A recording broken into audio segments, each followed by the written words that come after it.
The MMA Prospectus. We are back live once again on a Wednesday afternoon of God. What day is today? This is March 30th. In I gotta say, because another, we're live on a show that gets posted pre-recorded. well, I mean, it's also being aired live. Somebody might watch it. Yes. There's the off chance that someone may stumble in. Yeah, it could happen. I'm not saying it's likely, but Yeah. people So, subscribe to this channel, so sometimes they, accidentally watch. accidentally watch. Yeah, Exactly. yeah. That pretty much sums up like my whole careers and everything. Like sometimes people accidentally stumble across my stuff. Well, we are here to talk about MMA prospects, and we're here in something of a dead week to talk about some regional MMA, maybe get off on a few tangents here and there, because in a non-UFC, there's been a non-UFC couple of weeks, and with a non-UFC couple of weeks, you really start to find yourself having to scrape for. I mean, And it's not just non-UFC; it's like non any like major regional promotion either. yeah, I believe World Series of Fighting has a show this week, which is about as big as it gets. But let's see. Wait, no. No, Yeah, next. April 2nd Oh yeah, they yeah, do, yeah, yeah. But and if I that remember has correctly, there's like not really that much in the way of prospects on it. Oh no, not there's a Abu Bubakar Akbar. Nurmagomedov on that. So Yeah, we're nice and familiar with him. We'll talk about him a little. Otherwise, though, yeah, there's not a lot going on that card. Um, but it's just not a prospect heavy moment. It's just not a fight card heavy time for MMA globally. So so it is what it is. I was actually thinking about this the other day. Like as World Series of Fighting stands, when we started doing the the scouting report, like it's like a year ago now. Hmm. We considered like being like a World Series of Fighting champion as like excluding you from being a prospect. Do you still feel that that is a thing, or do you feel like World Series of Fighting is kind of dipped down to the point where they're mostly just a big regional show? Yeah, I think we even excluded World Series of Fighting main card fights or fighters from scouting because it was just like, well, they've already got a big platform. They're getting reasonably well known, and we're looking for guys that are unknown. But at this point, I don't see any real reason to exclude them. They're getting the best thing that can be said about them is they are going out and still getting young talent to showcase. Mm-hmm. And oh shit, that young talent is no longer but that young talent is still rising. And just a second, you go. Yeah, so on this World Series of Fighting card, it's a weird mix because we have some old UFC names. David Branch, John Fitch, Vinny Magalhaes is going to be on here, and as we said, Nurmagomedov's Nurmagomedov's. All right, so Zane, I lost it when I saw you like leading your dog by. Just totally went to pieces. You're muted again. I'm sorry. No, come here. My dog's going nuts over here. I don't know what her deal is at the moment, but I really, really hope one of our there yeah. we go. So yeah, he's going crazy. Point is, World Series of Fighting, it used to feel like it was a major player in people's careers, a major point of like, oh man, you've now made it because you're on World Series of Fighting. That means something.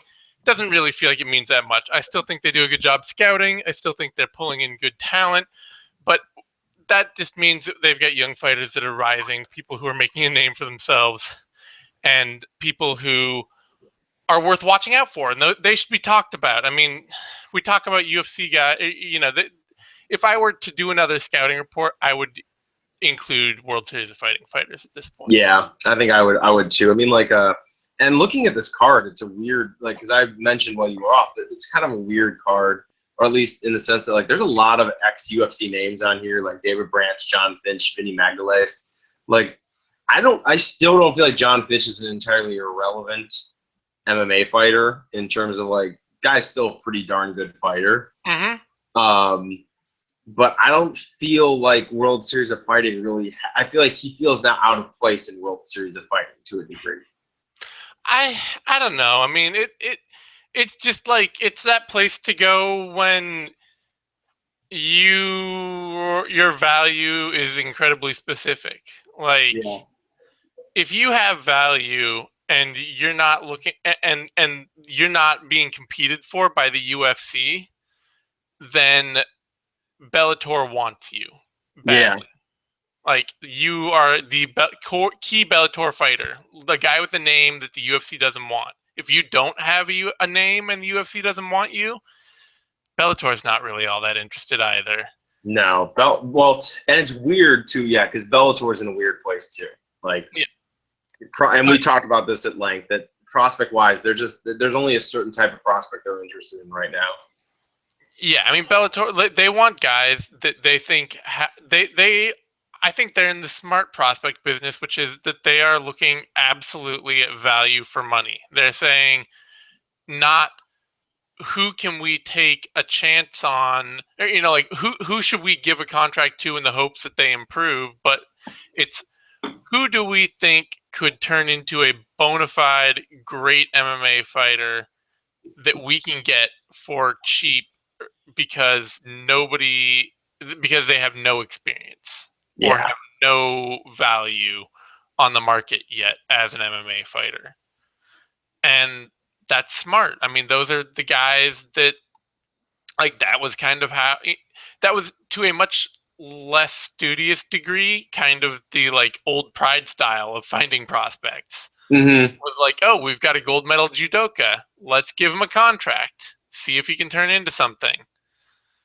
Obviously we learned quite a lot about how well being an Olympian translates into MMA from Pride. Yeah.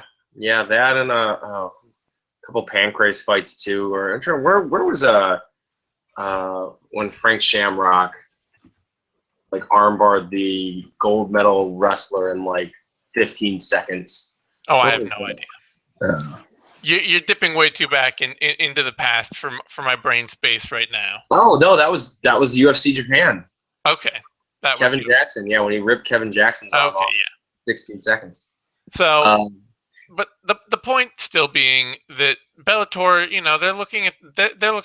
They're looking in smart places where they can find what they hope to be future stars for money, or what have been past stars for money. If you're just a very good MMA fighter that the UFC doesn't want, and you still want money out of your career, Bellator's not like they're not necessarily in the market for you. They're not necessarily in the market for John Fitch, or I don't expect like Jared Rosholt just got cut. It's not like, hey, welcome to Bellator, Jared Rosholt. Yeah, he is the antithesis of what they want. Yeah. Yeah, But no. he could easily be on his way to World Series of Fighting. I can see that. Or maybe or maybe a more regional promotion. Well, he's likely on his way back to like Legacy, which is because he's from Texas, or he's from like Oklahoma, I think, or yeah. But that was the regional promotion he came up on, and I'd be willing to bet that they'd take him.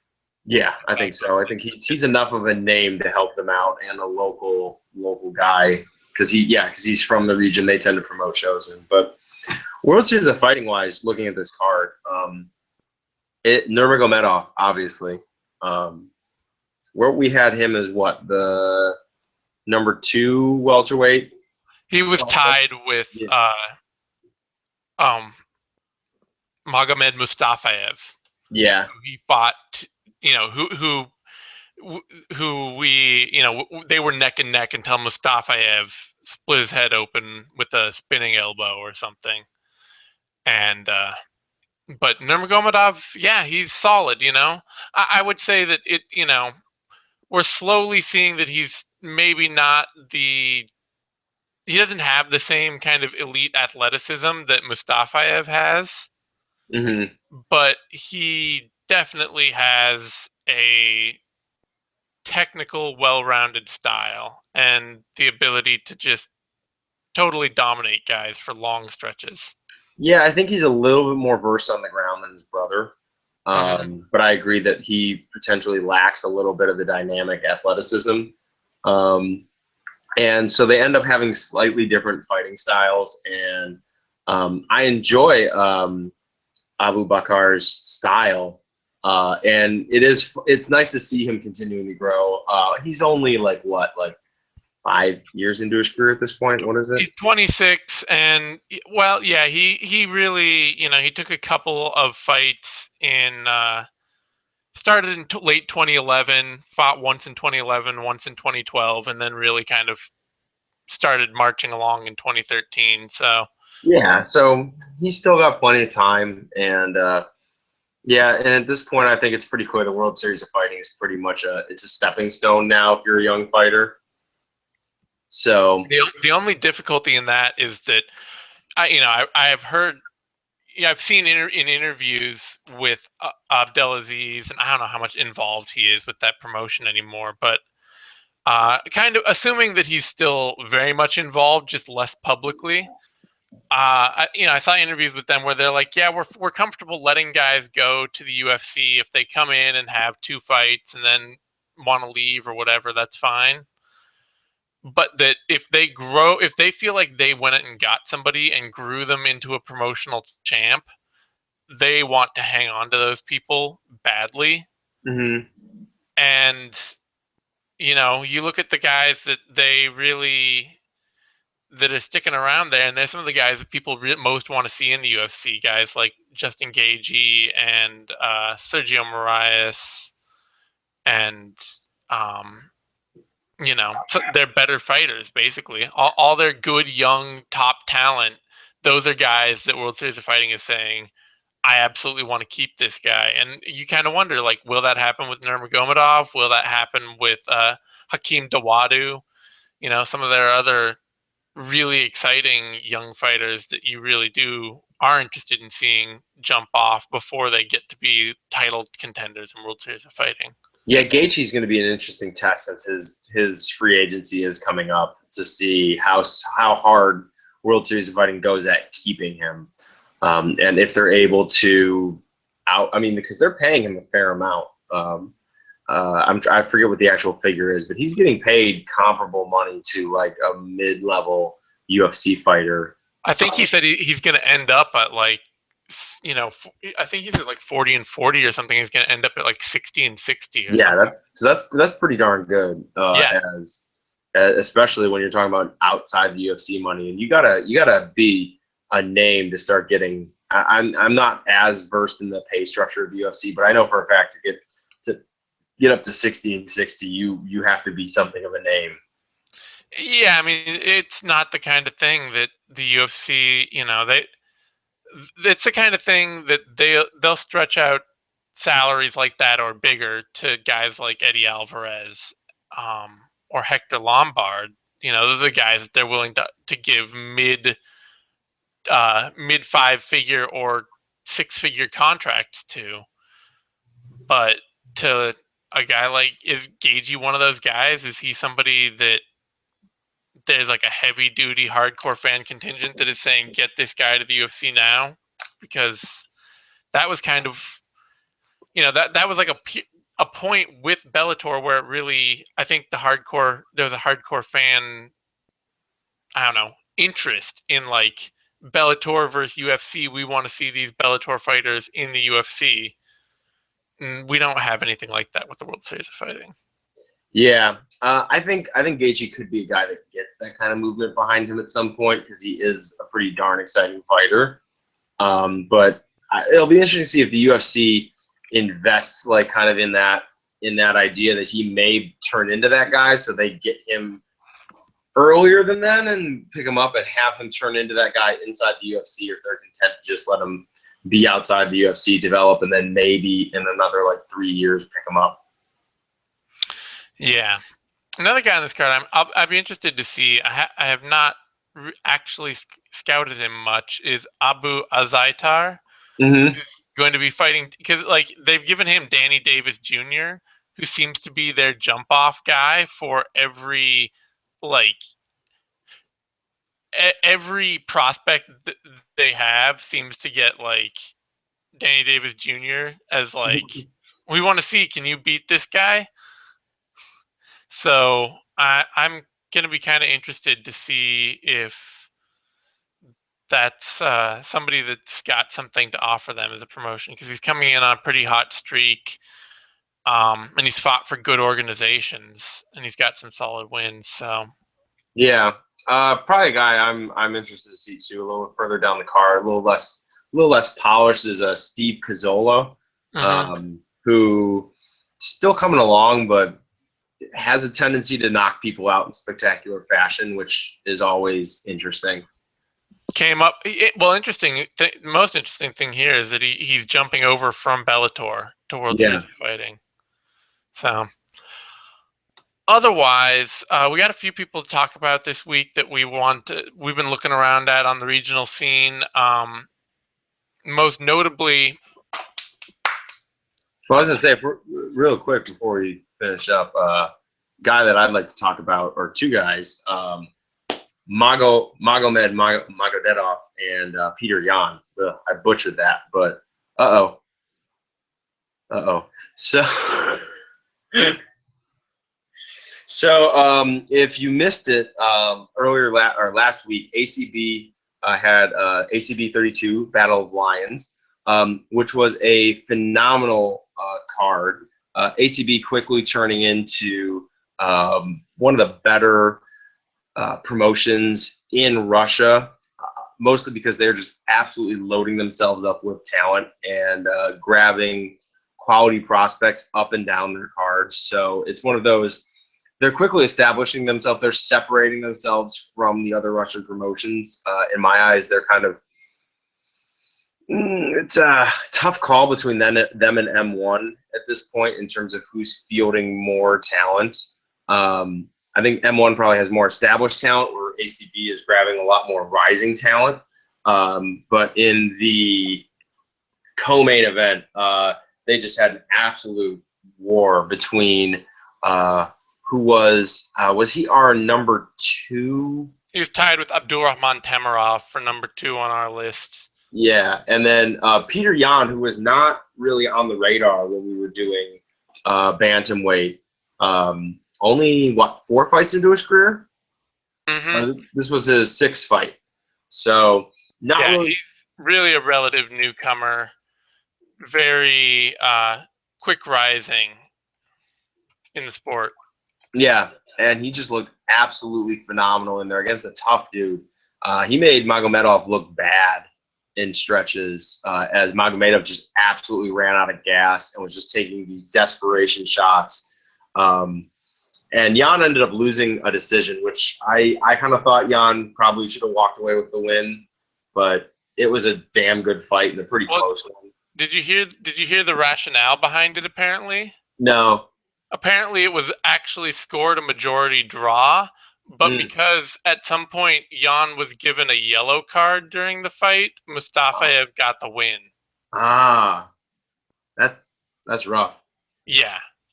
It was a really he didn't even have a point deducted, but they just decided that instead of going with a draw, they would give Mustafa or Magomedov the win.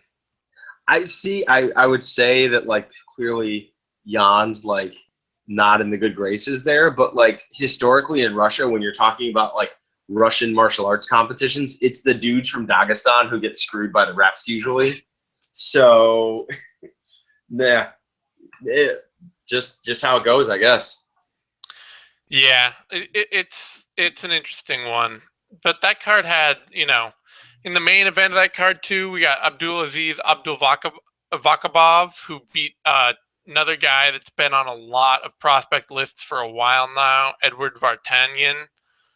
Abdul Vakabov seems to have kind of snuck along, I think, because especially his record early on, you know, he came up with some decisions and some submissions and things like that, and maybe people just weren't paying that close of attention to him. Yeah, but But beating lately he's been knocking everybody out, and in this fight, you know, Vartanian just kept coming in, trying to come in over and over again with the same like straight line combinations, not a lot of variation in his game, and just kept getting cracked straight over the top and knocked out eventually. And you know, I think that really announces Abdul Vakabov as somebody you got to watch out for there.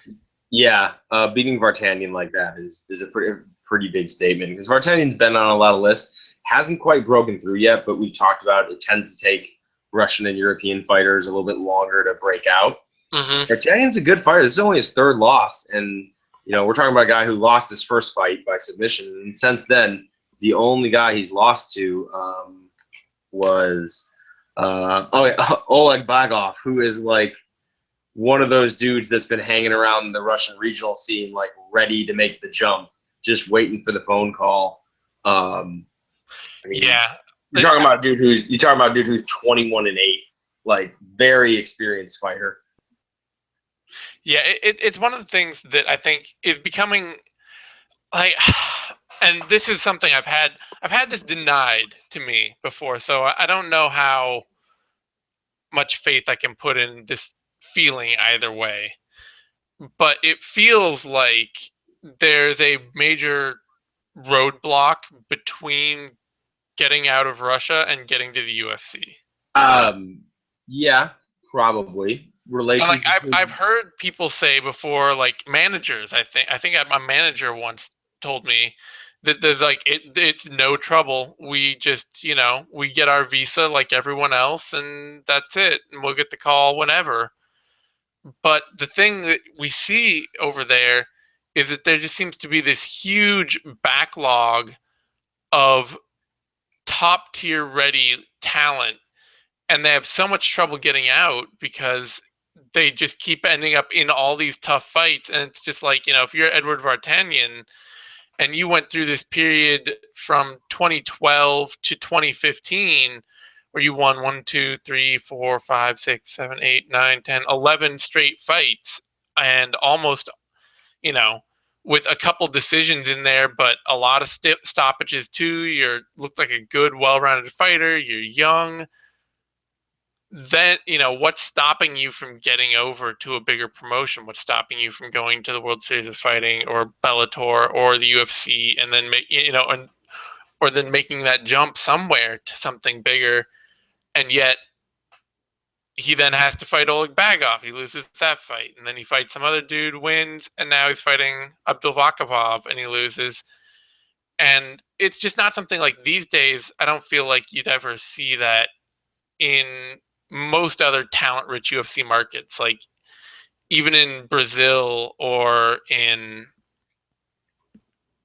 certainly not in the US or in Canada or places like that. Like or in England, if you're going on this kind of run, somebody's calling you. I think we do see it in Europe. I think we see guys get on runs and they have to wait a little bit longer.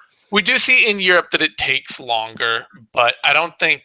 But even still, like now with European fighters, looking at what they're grabbing and who they're grabbing, it's very much like they just got this Ion Kutaleba guy out of Moldova, light heavyweight, and it's like, well, he's 10-1 or 11-1 now. He lost one fight, he went on a 10-fight win streak, and now he's in the UFC. Yeah, it's just like in Russia, you see guys go on those streaks, and they fight 5 more times. Like, yeah.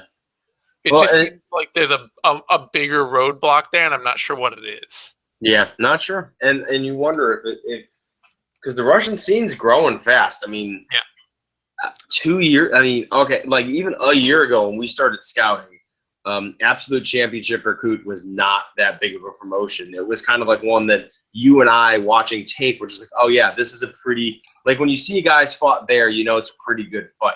Yeah.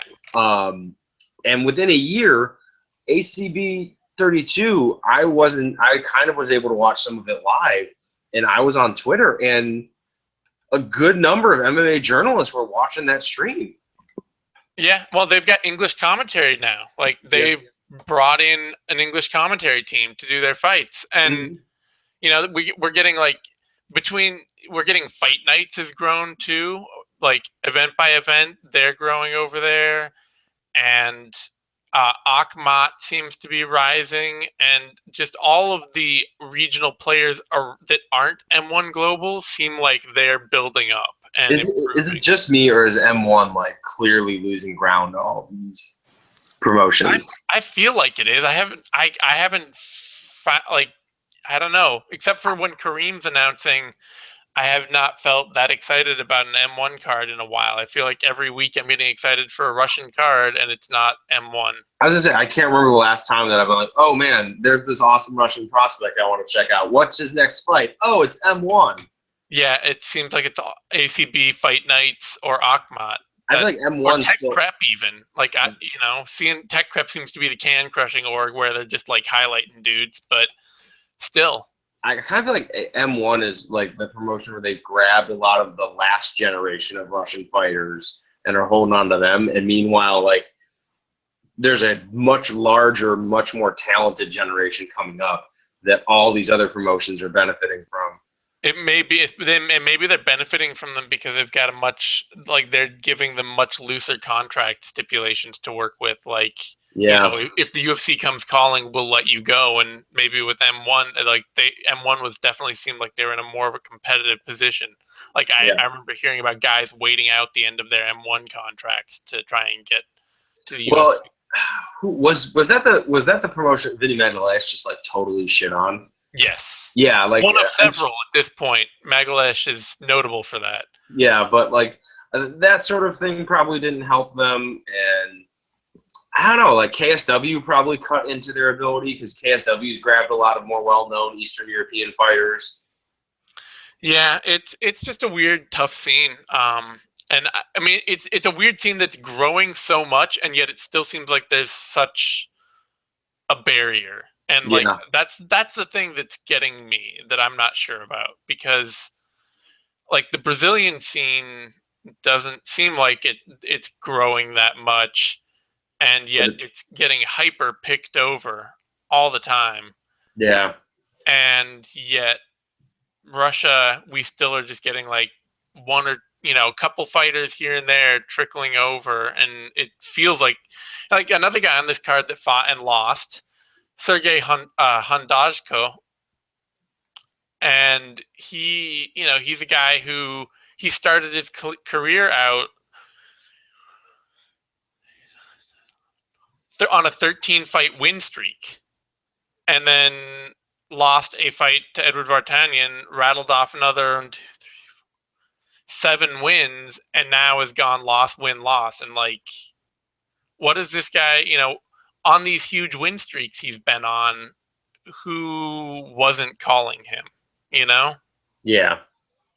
And that's why those are the kind of things. I wonder how much in the way of contacts like the UFC has in Russia, and like with gyms and things like that, because it seems like a lot of the Russian guys really get noticed after they come to the US and fight occasionally, or they eventually have to make their way into the US, and that's probably more for training purposes. But maybe it could speak to the idea that it seems like a lot of the way the UFC tends to scout guys is, tell me about the next up and coming kid in your gym, and they just talk to gyms they already have connections to. Mm-hmm. So, if they have connections with promoters, or if they,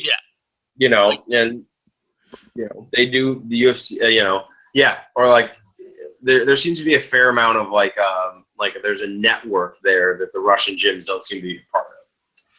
Yeah, and so that could certainly be keeping people out. I don't know. It's an interesting question for me, because it's something that, as an MMA, a part of the MMA world that seems to be thriving when many other parts aren't. When you look around and you look at like Australia and Canada and even Brazil to some extent, and you're looking at places, and Japan, And even if you're not seeing necessarily contraction, you're not seeing what seems to be just hand over fist expansion, and yet in Russia you just have what seems to be constant expansion, and yet the talent stream is still really limited. Yeah. Well, So speaking of regional scenes, especially ones that are maybe a little shallower or picked over, this weekend. yeah, there's not much going on this weekend. No. So we tried to scan high and low for decent fighters to look out for. Um, Probably the best of those that we've seen is uh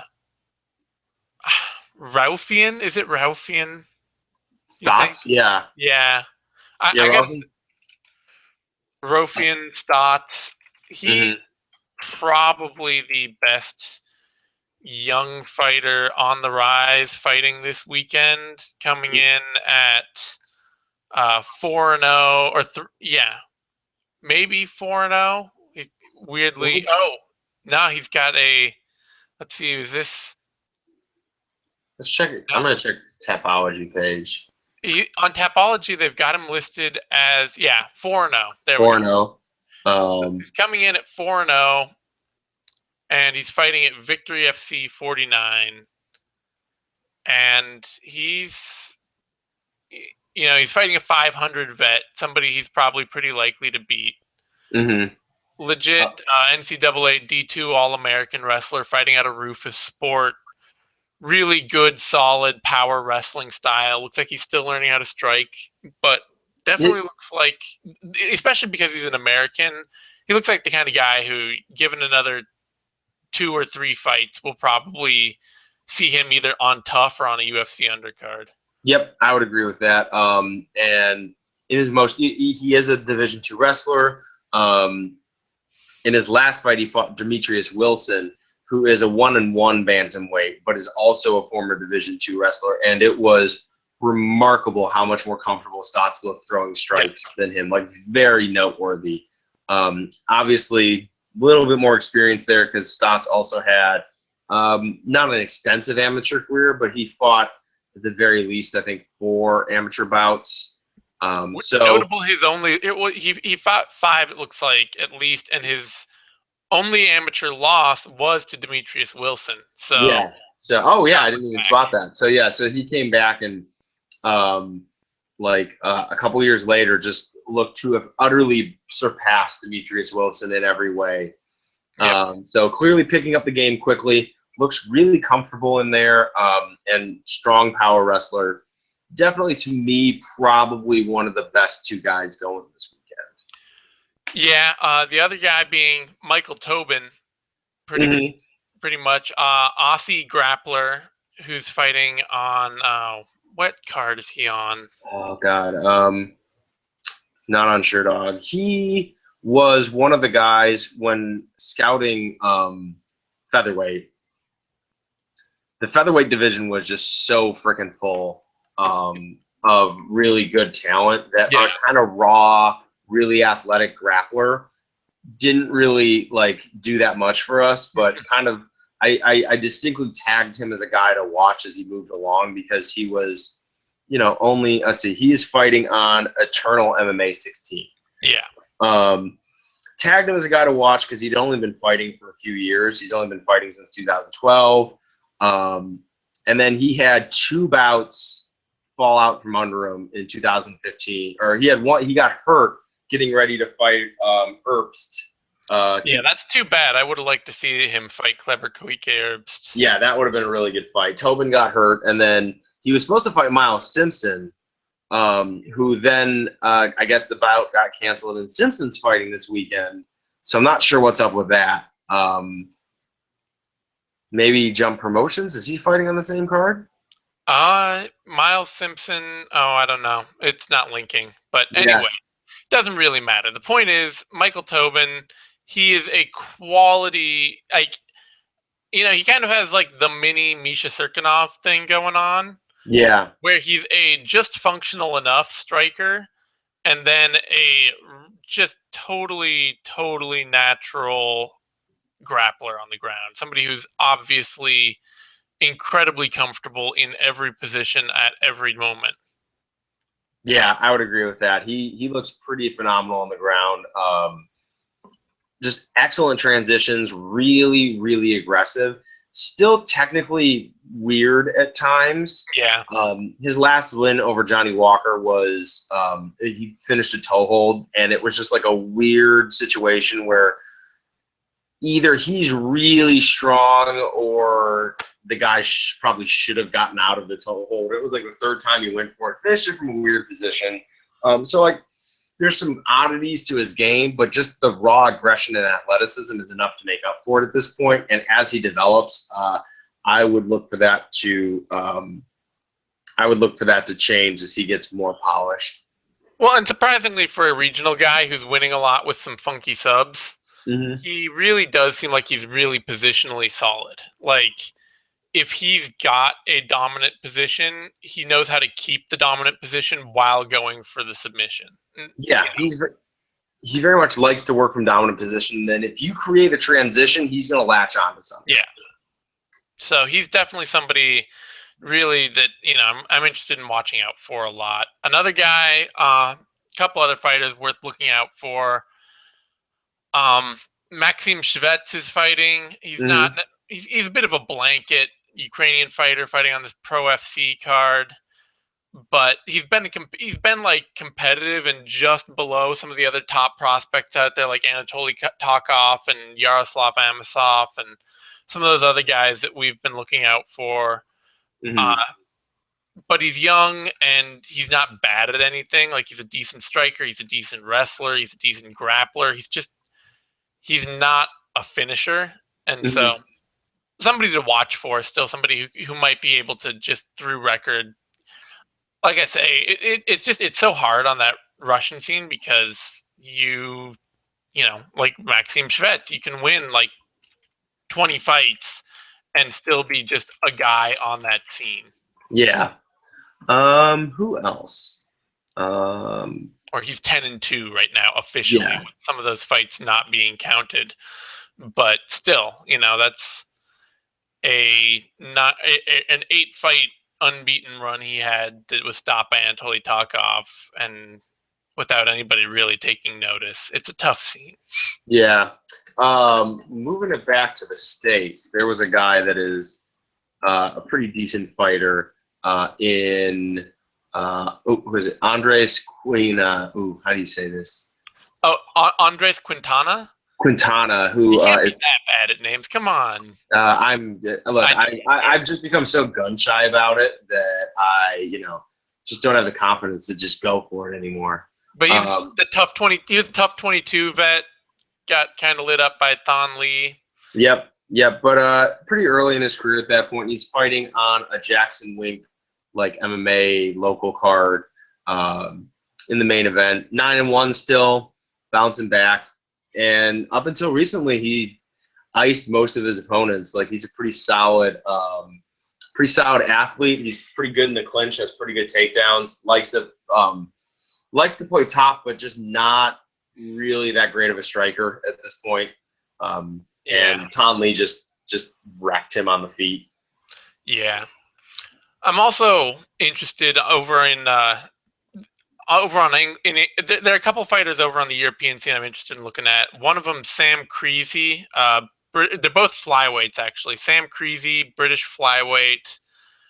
He actually looks like I'm especially interested to see how he develops, because the biggest the only problem I've seen with him is that he's really gets pushed around in the clinch. But otherwise, he looks like a very good counter wrestler, very solid, powerful striker from the outside.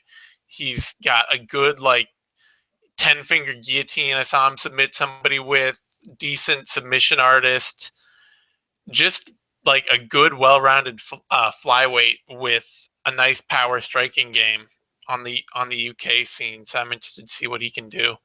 And also Manuel Cape, Portuguese fighter who looks like he's one of those guys that I'd like to see. Like, I really wish somebody out there was just really like a benefactor that was just like, okay, I'll just give you some money to go to a better camp. Yeah. Because a guy like Manuel Manel Cape, I don't know. I think Mano Cape is the way to go. So Yeah, definitely wrong. he, he looks like an amazing athlete, but he's fighting out of something called the VS team, probably out of Portugal. Portugal is not exactly a hub of MMA talent, and he looks like a he looks like a great athlete who's way too confident in his ability. Yeah, I think looking at his fights, it's clear that he has been picking up some skills as he's gone Oh along. But yeah, really, really athletic, very aggressive, very confident, and then just looks great at times, and then just like shows an utter lack of technical knowledge at other times. He'll hit a transition like, wow, that was a great transition to an arm bar. He has no idea how to finish this. He has no idea how to finish this. But yeah, clearly a fighter that he kind of seems like a dude that, if he got with a good camp, he seems like he'd learn really, really fast. So guy I'm interested in, and I think his nickname is Portuguese for prodigy. I mean, like the guy is just picking stuff up, but probably in bad need of better coaching. Yeah. Otherwise, I don't know. There's not a lot going on. I looked at Vladimir Konunikov off this Pro FC card as well. Yeah. He very like good athlete, fast hands, not bad in the clinch, but super low output. And like I say, on this circuit, like if you're not a dominant fighter out of that Russian circuit, it's not. I don't know.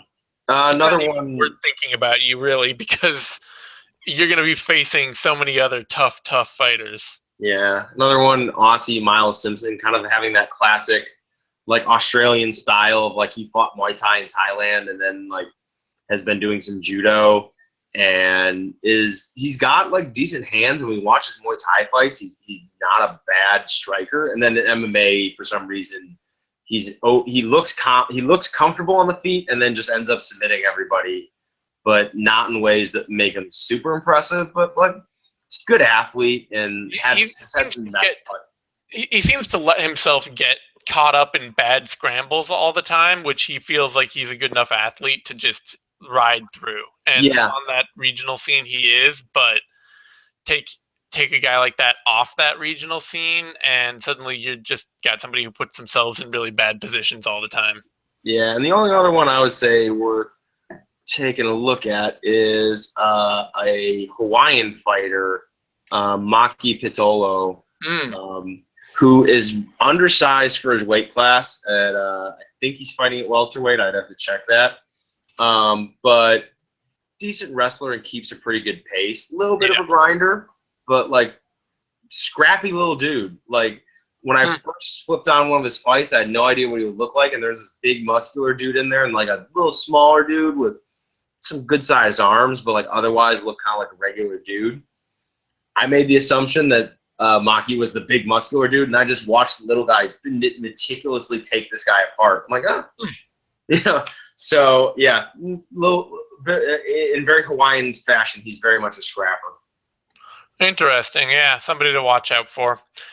Unfortunately, like I say, it's not like, Tobin and Stotts both look like they could develop into something. They both fight on scenes that the UFC loves to go to, so that we could easily see them making a jump before long. But otherwise, there's just not a lot going on this week. This is a great weekend to like binge watch something on Netflix, or if you're into basketball. If you're really into basketball, clearly there's that. Not, yeah. On that note, we're going to wrap things up here. Thanks, everyone, for tuning in. You can find me on Twitter at TheseAnytime. You can find Tom on Twitter at TP_Grant. You can find both of us over on Bloody Elbow. Give this video a thumbs up. That's this. Subscribe to MMANation.com. Stay tuned. We will have a vivisection for World Series of Fighting coming at you tomorrow. And then I don't think we're going to have any other shows this week unless somebody else decides to do something. And we'll be back next week to talk about UFC Zagreb, which we'll have a lot to talk about. Yes. I'll be doing a vivisection for that. I don't think anybody else is going to have a lot to talk about with that card at all. We're going to have tons. We will. So thanks, everyone. See you next time.